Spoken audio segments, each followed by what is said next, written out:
Huwag kayong basta-basta kukuha ng mga rebulto ng mga santo kasi baka mamaya malasin ang buhay nyo. Story time! Nakatira pa kami noon sa Bulacan. Ang sarap mag-ikot-ikot kasi ang dali lang maglakad.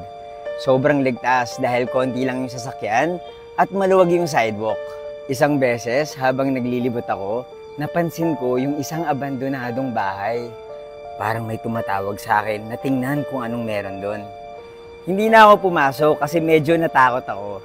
Pero pagtingin ko sa labas, meron ako napansin.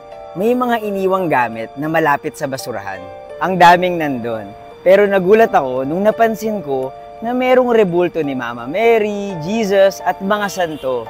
Naisip ko, baka pwede kong iuwi at baka matuwa yung nanay ko. May mga basag nga lang yung rebulto, pero siguro okay lang yun. Pag uwi ko, binigay ko kaagad lahat sa nanay ko. Nagtaka siya kung saan galing yung mga rebulto, pero nilagay pa rin naman niya sa groto malapit sa gate namin. Alam nyo, parang maling desisyon na dinala ko pa yun sa bahay namin. Simula nung araw na yon, unti-unti kaming nilagnat.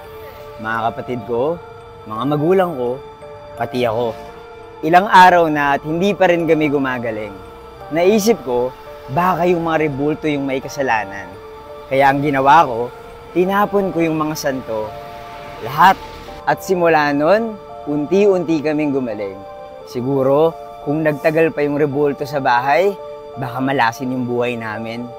Kaya simula nun, hindi na ako pupulot ng kung ano-ano sa kalsada.